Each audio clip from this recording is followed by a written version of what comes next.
بسم اللہ الرحمن الرحیم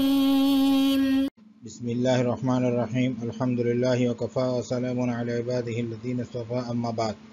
عزیز طلبہ، شرح ملجامی کا سبق نمبر 177 شروع کر رہے ہیں۔ اس سبق کو او فی اضافت سے لے کر والتعبیر بہ عنہ تک پڑھیں گے۔ او فی اضافت عطف علی قولہ فی جملۃ او ما ضاہاہا۔ فی اضافت کا عطف ہے فی جملۃ او ما ضاہاہا پر۔ تمیز کی دوسری قسم کی تعریف ہو جائے گی کہ تمیز کی دوسری قسم وہ ہے جو ابہام کو رفع کرتا ہے جملے میں نسبت سے، یا شبہ بالجملے میں نسبت سے، یا اضافت میں نسبت سے۔ مثلو جیسا کہ یعجبنی طیبہ نفسا، وترکہ، اور مصنف نے نفسا کی مثال کو چھوڑ دیا ہے لأنہ اظہر تمیزات، کیونکہ نفسا جو ہے یہ تمیزوں میں سب سے زیادہ واضح ترین تمیز ہے۔ ولا خفاء فیہ، اس میں کوئی خفا نہیں۔ ابن و ابوۃ و دارا و علما اورد هذه الامثلۃ، مصنف نے ذکر کیا ہے ان کی مثالوں کو علی وفق ما سبق، ما قبل کے موافق، جو ما قبل گزرا ہے ان کے موافق ان کی مثالوں کو یہاں پر بھی ذکر کر دیا۔ وزاد علیہ، اور اضافہ کیا اس پر اس قول کا وللہ قولہ وللہ درہ فارسا، اشارۃ، اس میں اشارہ ہے الی ان التمیز، کہ تمیز جو ہے قد یکون صفۃ مشتقۃ، کہ کبھی تمیز صفت مشتقہ ہوتی ہے۔ وایضا، اور اسی طرح لما اوردہ صاحب المفصل مثالا، کہ جب مصنف نے ذکر کی ہے مثال، یعنی صاحب مفصل نے مثال ذکر کی ہے لتمیز المفرد، مفرد کی تمیز کی، اعلیٰ بنا بر اس کے ان یکون الضمیر فیہ مبہما، کہ ضمیر اس میں ہوگی مبہم، کا ضمیر ربہ رجلا، جس طرح کہ ربہ رجلا کی ضمیر ہے۔ ویکون فارسا، اور فارسا ہوگی تمیزا عنہ، تمیز ہوگی اس سے۔ ارادہ، تو مصنف نے ارادہ کیا ان ینبہ، کہ تنبیہ کر دے، اعلیٰ اس بات پر انہ یصلح، کہ یہ صلاحیت رکھتا ہے ان یکون تمیزا، کہ یہ تمیز ہو ان نسبت، نسبت سے، اعلیٰ بنا بر اس کے ان یکون الضمیر معینا معلوما، کہ ضمیر معین معلوم ہو۔ والابہام یکون فی نسبت در الیہ، اور ابہام جو ہیں اس میں یعنی در کی نسبت میں ہو اس کی طرف۔ والدر فی الاصل اللبن، اور اصل میں در کہتے ہیں دودھ کو۔ وفی خیر کثیر للعرب، اور عرب کے نزدیک اس میں خیر کثیر ہے۔ فارید بہ الخیر، پس ارادہ کیا گیا اس کے ساتھ خیر کا۔ ای للہ خیرہ فارسا، للہ درہ فارسا کا مطلب ہے للہ خیرہ فارسا۔ والفارس اسم فاعل من الفراست، فارس جو ہیں یہ اسم فاعل کا صیغہ ہے فراست سے، بالفتح، فتح کے ساتھ، یعنی فا کے فتح کے ساتھ۔ مصدر فروسا، یہ فروسا کا مصدر ہے بالضم، یعنی را کے ضمے کے ساتھ۔ کہتے ہیں حاذق بامر الخیل، کہ وہ ماہر ہوا گھوڑے کے معاملے میں۔ وَأَمَّا الْفِرَاسَةُ بِالْكَسْرِ، بہرحال فراست جو کسرے کے ساتھ ہے، فا کے کسرے کے ساتھ، فَمِنَ التَّفَرُّسِ، وہ تفرس سے ہیں، یعنی تفرسا یتفرس تفرسا، باب تفاعل سے ہیں۔ ثم ان کان التمیز بعد ما، پھر اگر تمیز ہو اس چیز کے بعد، لم یکن نصا فی المنتصب عنہ، کہ جو منتصب عنہ میں نص نہیں ہے، اسمن، ایسا اسم بھی نہ ہو، نہ کہ صفت، یصح جعلہ، کہ جس کا بنانا درست ہو، لمنتصب عنہ، منتصب عنہ کے لیے، یعنی جس کا حمل منتصب عنہ پر ہو سکے۔ والمراد بجعلہ لہ، اور اسم کو بنانا منتصب عنہ کے لیے، اس سے مراد ہے اطلاقہ علیہ، کہ منتصب عنہ پر اس کا اطلاق صحیح ہو، والتعبیر بھی عنہ، اور اس کے ساتھ منتصب عنہ کو تعبیر کیا جائے۔ او فی اضافت عطف علی قولی فی جملۃ او ما ضاحاها،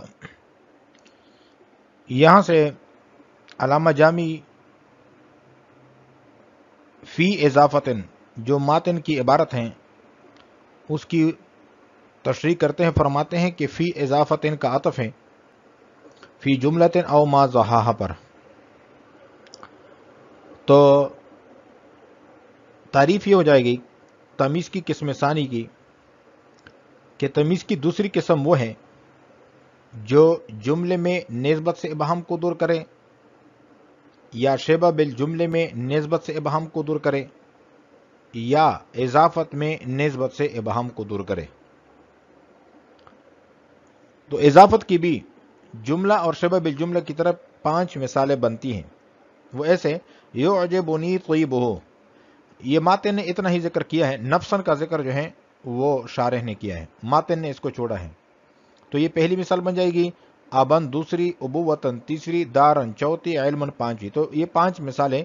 بنتی۔ نفسن کو اس لیے چھوڑا ہے ماتن نے کہ یہ تمام تمیزات میں سب سے زیادہ واضح ہیں، تو اس وجہ سے اس میں کوئی خفا بھی نہیں ہے، اس وجہ سے ماتن نے ان کو ذکر نہیں کیا ہے اور باقی کو ذکر کیا ہے تاکہ ماقبل کے موافق ہو جائیں، کیونکہ ماقبل میں جملہ اور شبہ بالجملہ کی جو 5 مثالیں بنتی تھی وہ مثالیں وہاں پر پانچوں ذکر کی ہیں، تو یہاں پر بھی مصنف نے ذکر کی ہے تاکہ یہاں یہ جو مقام ہے یہ ماقبل کے موافق ہو جائے۔ مثل یعجبنی طیبہ نفسن وترکہ، اور مصنف نے نفسن کا لفظ ترک کر دیا لأنہ اظہر تمیزات، کیونکہ تمام تمیزات میں سب سے زیادہ واضح ہیں، ولا خفاء فی، اس میں کوئی خفا نہیں، ابن و ابوۃ و دارا و علما اورد هذه الامثلۃ علی وفق ما سبق، ان مثالوں کو مصنف نے ذکر کیا ہے ماقبل کے موافق۔ وزاد علیہ قولہ وللہ درہ فارسا، اشارۃ الی ان التمیز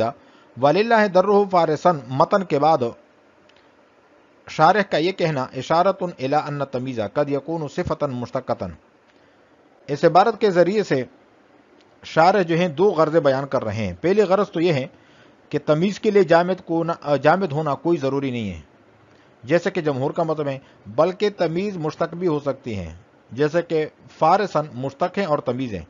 اس سے جمہور کے مذہب پر رد کرنا بھی مقصود ہے۔ جمہور کہتے ہیں کہ تمیز کے لیے ضروری ہے کہ وہ جامد ہو، مشتق نہ ہو، جہاں کہیں تمیز مشتق نظر آتی ہے جمہور اس سے جامد کے معنی میں کر دیتے ہیں، لیکن مصنف کا مذہب یہ ہے کہ ایسا کرنا کوئی ضروری نہیں، بلکہ غرض کو دیکھا جائے گا، اور غرض تمیز یعنی تمیز سے غرض یہ ہے کہ ابہام کو رفع کر رہا ہے یا نہیں، اگر ابہام کو رفع کر رہا ہے چاہے وہ مشتق ہو یا جامد ہو تو وہ تمیز بن سکتا ہے۔ اور دوسری غرض یہ ہے کہ صاحب مفصل نے اس مثال کو تمیز کی پہلی قسم بنایا ہے، دوسری قسم کی مثال نہیں بنایا۔ وہ کہتے ہیں کہ دوسری قسم کی مثال جملے سے نسبت کے ابہام کو دور کرتی ہے، اور یہاں نسبت نہیں بلکہ درہ مفرد ہیں، اس لیے کہ اس کی ضمیر مبہم ہے، اور ضمیر مبہم وہ ہوتی ہیں جس کا کوئی مرجع نہ ہو، گویا کہ فارسن مفرد یعنی ذات مذکورہ سے، اور مفرد یہ غیر مقداری ہے، ذات مذکورہ سے تمیز ہے، نسبت سے نہیں ہے، جس طرح ربہ رجلن میں ضمیر مبہم ہے، یعنی اس کا مرجع معلوم نہیں ہے، اور رجلن تمیز ہے جس سے ابہام دور ہوا ہے، اسی طرح وللہ درہ فارسن میں ہے۔ خلاصہ یہ کہ درہ فارسن قسم اول کی تمیز ہے، قسم ثانی کے نہیں ہے، کیونکہ ضمیر کا کوئی مرجع نہیں ہے بلکہ ضمیر مبہم ہے۔ اشارۃ الی ان تمیزہ، مصنف علامہ جامی نے اشارہ کیا ہے، فرماتے ہیں کہ اس میں اشارہ ہیں وللہ درہ فارسن میں کہ تمیز جو ہے قد یکون صفۃ مشتقۃ، کہ تمیز کبھی کبھار صفت مشتقہ ہوتی ہیں، وایضاً، اور دوسری غرض یہ ہے لما اوردہ صاحب المفصل، کہ جب مصنف نے صاحب مفصل نے ذکر کیا مثال لتمیز المفرد، مفرد کی تمیز کا علی ان یکون الضمیر فیہ مبہما، بنا پر اس کے کیس میں ضمیر مبہم ہو، کا ضمیر ربہ رجلن، جس طرح کہ ربہ رجلن کی ضمیر، ویکون فارسن تمیزا عنہ، اور فارسن جو ہے اس سے تمیز ہو۔